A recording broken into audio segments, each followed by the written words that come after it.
ज्ञान वाणी का नव उपहार, पहुंची शिक्षा के द्वार, पढ़े लिखे और बने कुशल, ज्ञान वाणी का उद्देश्य सफल। ज्ञान वाणी। नमस्कार दोस्तों, साप्ताहिक ज्ञान पत्रिका के नवीन अंक के साथ मैं हूं आपका दोस्त अशोक शर्मा। आज के इस अंक में आपके लिए लेकर आए हैं स्टूडेंट स्पार्क सेगमेंट के तहत इग्नू के छात्र से बातचीत। साथ ही परिचय करवाएंगे आपसे इग्नू के उस विद्यार्थी से जिन्होंने इग्नू से जुड़ी डिग्री प्राप्त की और हासिल की अनेकों उपलब्धियां। यानी आपसे अपने अनुभव साझा करेंगे हमारे अद्वितीय विद्यार्थी। साथ ही ओपन माइक सेगमेंट के तहत आप जानकारी प्राप्त करेंगे इग्नू से जुड़ी जानकारियां। इसके अलावा कुछ मोटिवेशनल यानी प्रेरक बातें होंगी जिससे यकीनन विद्यार्थियों के मनोबल में वृद्धि होगी। इग्नू में चल रही गतिविधियों के अलावा करियर सेगमेंट में आज जानेंगे कैसे बनाएं लाइफ साइंस में अपना करियर, और कार्यक्रम के स्पेशल सेगमेंट में आज आपको बताएंगे प्रसिद्ध कथाकार और उपन्यासकार उपेंद्र नाथ अश्क के जीवन के बारे में।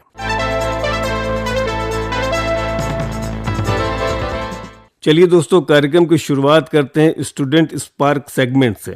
इसके तहत हमने बात की आंचल जी से, जो इग्नू में एमबीए की छात्रा हैं। उन्होंने हमसे अपने अनुभव साझा करते हुए कहा, I am Achal and I have been pursuing my MBA from the IGNOU, and it's my final semester in the IGNOU University, and I must say the professors, the management and all the coordinators of the IGNOU University is best among all. So if you are confused whether to which university you should choose for your graduation or post graduation, you should definitely go on with IGNOU. You don't have to be bothered about the courses and the course materials and how will you get the course materials. You don't have to think about that because IGNOU provides course materials to your home and you can easily access the course material from there. You can get placement opportunities with IGNOU University and even better future aspects in career growth. So I must say IGNOU is the best university among all.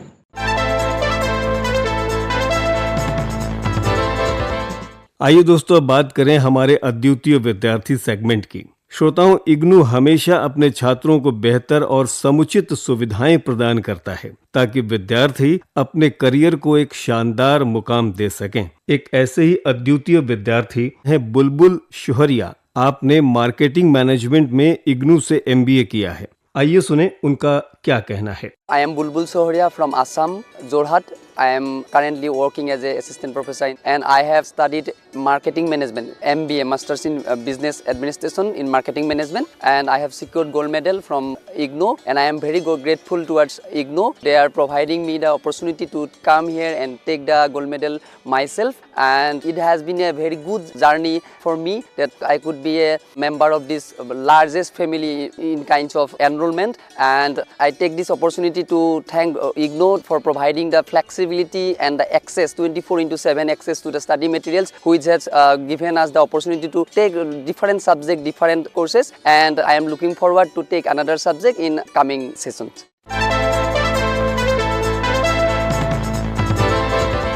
साप्ताहिक ज्ञान पत्रिका कार्यक्रम आप इस समय ज्ञानमणि दिल्ली से सुन रहे हैं FM 105.6 मेगाहर्ट्ज पर। और आइए अब जानते हैं ओपन माइक सेगमेंट के बारे में।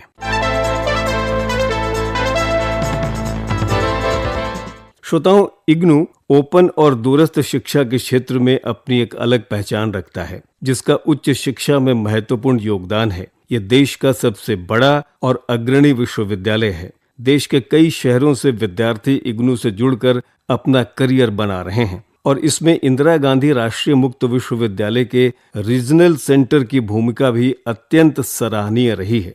इग्नू की कार्यप्रणाली और उनके विशेषताओं पर रोशनी डाल रहे हैं इग्नू दरभंगा के रीजनल डायरेक्टर लॉर्ड संतन। रीजनल सेंटर दरभंगा के अंतर्गत उत्तर बिहार के 10 जिले आच्छादित हैं। यहाँ हम 13 अध्ययन केंद्रों, 2 विशेष अध्ययन केंद्रों और एक वर्क स्टेशन के माध्यम से विद्यार्थियों को सुविधाएं प्रदान कर रहे हैं। अपनी आउटरीच एक्टिविटीज में विभिन्न तबकों तक हम पहुंचने का प्रयत्न करते हैं जो शिक्षा से दूर रहे हैं, जिन तक शिक्षा की रोशनी नहीं पहुंच पा रही है। जेल में निरुद्ध कैदियों, अनुसूचित जनजाति के क्षेत्रों और अनुसूचित जाति के मोहल्लों, गांवों तक हम जाते हैं। विभिन्न हॉस्टलों में हम जाते हैं। विभिन्न कॉलेजों और विश्वविद्यालयों तक हम पहुंच करके इग्नू के विषय में, इग्नू के संभावित जो लर्नर्स हैं उनको अपने साथ जोड़ने का हम प्रयत्न करते हैं। तकनीक का प्रयोग करके हम विद्यार्थियों की जो समस्याएं हैं उनका निवारण करते हैं। वीडियो कॉन्फ्रेंसिंग के द्वारा विभिन्न प्रोग्राम्स की जो विशेष ज़रूरतें हैं, प्रोजेक्ट से संबंधित, असाइनमेंट से संबंधित, इंटर्न से संबंधित,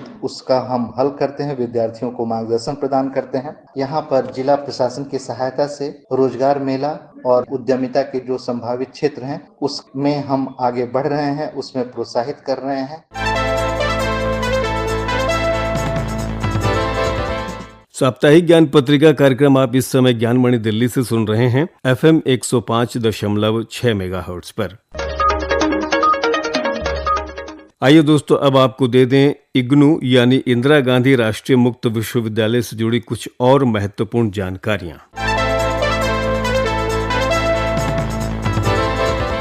इंदिरा गांधी राष्ट्रीय मुक्त विश्वविद्यालय यानी इग्नू ने जनवरी 2026 सत्र के लिए पुनः पंजीकरण यानी री रजिस्ट्रेशन की अंतिम तिथि का ऐलान कर दिया है। ये घोषणा उन सभी छात्रों के लिए जरूरी है जो ओडीएल और ऑनलाइन माध्यम से विश्वविद्यालय के विभिन्न कार्यक्रमों में नामांकित हैं और अपने अगले वर्ष या सेमेस्टर के लिए पंजीकरण करवाना चाहते हैं। पुनः पंजीकरण की अंतिम तिथि 15 जनवरी 2026 निर्धारित की गई है। सभी मौजूदा छात्रों से अनुरोध है कि वे बिना किसी विलंब शुल्क के 15 जनवरी 2026 की अंतिम तिथि से पहले अपनी पुनः पंजीकरण प्रक्रिया को पूरा कर लें। ये प्रक्रिया ऑनलाइन माध्यम से पूरी की जाती है। छात्रों को सलाह दी जाती है कि वे नवीनतम जानकारी और शुल्क भुगतान विवरण के लिए इग्नू की आधिकारिक वेबसाइट पर नियमित रूप से देखते रहें। इग्नू की वेबसाइट है www.ignu.ac.in।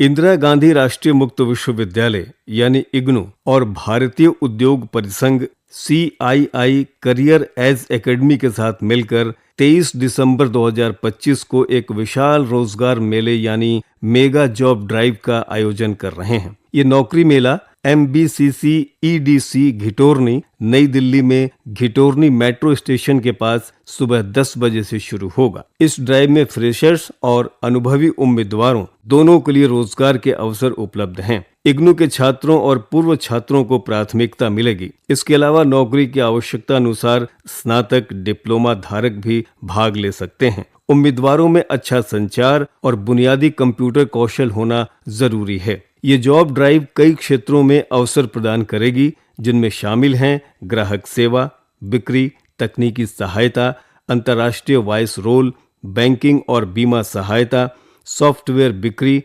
इत्यादि।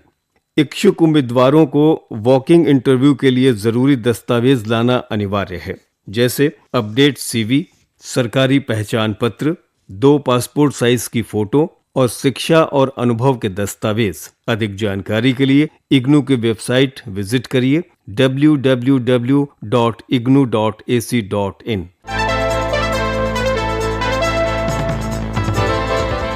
साप्ताहिक ज्ञान पत्रिका कार्यक्रम आप ज्ञानमणि दिल्ली से सुन रहे हैं FM 105.6 मेगाहर्ट्ज पर।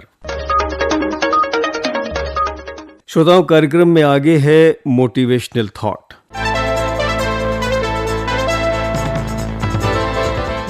आचार्य चाणक्य का कथन है, जो व्यक्ति अपने समय, विचार और कर्मों पर नियंत्रण रखता है वो विश्व को जीत सकता है। उन्होंने अनुशासन को नेतृत्व और व्यक्तिगत विकास से जोड़ा। उनके विचार में अनुशासन, समय प्रबंधन और लक्ष्य प्राप्ति का मूल तत्व है। यह सिर्फ कठोर नियम नहीं है, बल्कि एक मानसिकता है जो व्यक्ति को अपनी इच्छाओं और आदतों पर नियंत्रण रखने और जीवन में स्थिरता तथा सफलता प्राप्त करने में मदद करता है।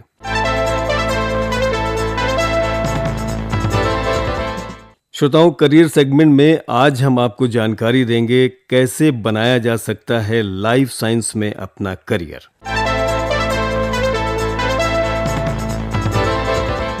लाइफ साइंस यानी जीवन विज्ञान।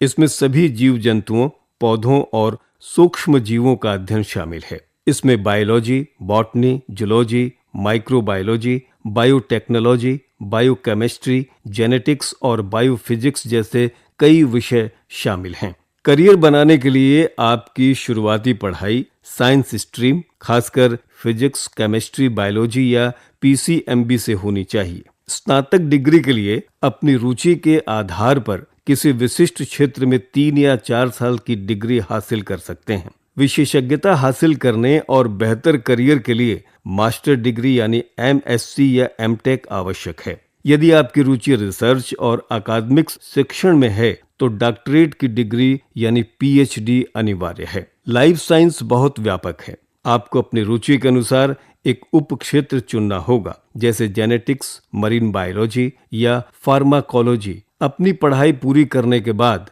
आप व्यावहारिक अनुभव जरूर लें। अपनी पढ़ाई के दौरान या बाद में रिसर्च लैब्स, फार्मा कंपनियों या बायोटेक्नोलॉजी फार्मों में इंटर्नशिप करें। कॉलेज में छोटे रिसर्च प्रोजेक्ट्स में भी आप भाग ले सकते हैं। इस क्षेत्र में सफल होने के लिए मजबूत प्रयोगशाला कौशल, डेटा विश्लेषण, समस्या समाधान और वैज्ञानिक लेखन में महारत हासिल करें। आप 10+2 साइंस के बाद प्रमुख डिग्रियां ले सकते हैं, जैसे BSc in biology, biotechnology, microbiology, biochemistry, genetics, biotechnology. स्नातक के बाद आप किसी विशिष्ट उप क्षेत्र में विशेषज्ञता के लिए एमएससी या एमटेक भी कर सकते हैं। लाइफ साइंस में डिग्री लेने के बाद आपके लिए विभिन्न उद्योगों में करियर के अवसर खुलते हैं। Research and development scientist, research associate, lab technician, नई दवाओं, टीकों और प्रौद्योगिकियों की खोज और विकास, फार्मा और बायोटेक उद्योग, bioprocess engineer, quality control analyst, दवा निर्माण, नैदानिक परीक्षण और गुणवत्ता आश्वासन। शिक्षा के क्षेत्र की अगर बात करें तो प्रोफेसर, लेक्चरर, कॉलेज और विश्वविद्यालयों में शिक्षण और रिसर्च का कार्य भी आप कर सकते हैं। तो ये थी जानकारी कि किस तरह से आप बना सकते हैं लाइफ साइंस में अपना करियर। साप्ताहिक ज्ञान पत्रिका कार्यक्रम इस समय आप ज्ञानमणि दिल्ली से सुन रहे हैं FM 105.6 मेगाहर्ट्ज पर।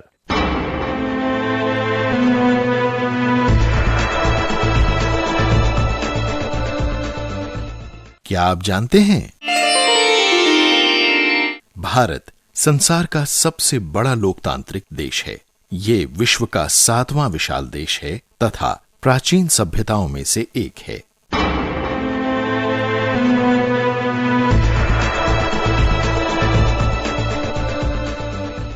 और आइए दोस्तों, अब कार्यक्रम के स्पेशल सेगमेंट में जानते हैं उर्दू और हिंदी के प्रसिद्ध कथाकार तथा उपन्यासकार उपेंद्र नाथ अश्क के जीवन परिचय के विषय में।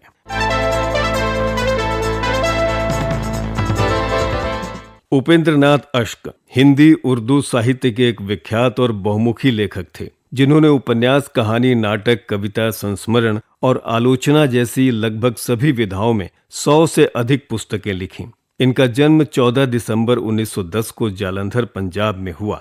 उन्होंने शुरुआत में पंजाबी और उर्दू में लेखन किया, लेकिन मुंशी प्रेमचंद की सलाह पर हिंदी में लिखना शुरू किया। लाहौर से मुंबई और दिल्ली होते हुए 1948 में इलाहाबाद चले गए, जहां उन्होंने जीवन के अंतिम समय तक लेखन किया। वे मुख्य रूप से अपने उपन्यासों, कहानियों और नाटकों के लिए प्रसिद्ध हैं। उपन्यास की अगर बात करें तो गिरती दीवारें 1947 उनका महाकाव्यात्मक उपन्यास, जो 7 खंडों में लिखा गया और भारतीय मध्यम वर्गीय जीवन का महाकाव्य माना जाता है। सितारों के लेख 1937, गर्म राख 1952, शहरों में घूमता आईना 1963। नाटकों की बात करें तो उन्होंने जो लिखे अंजो दीदी, छठा बेटा, जय पराजय, तूफान से पहले। कहानी संग्रह की तरफ नजर डालें तो जुदाई की शाम के गीत, काले साहब, पिंजरा आदि।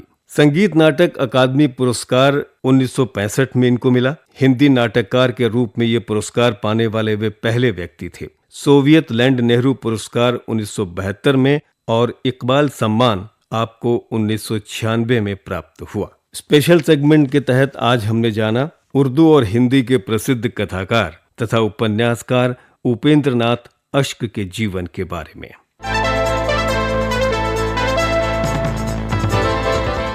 अभी श्रोता सुन रहे थे कार्यक्रम साप्ताहिक ज्ञान पत्रिका।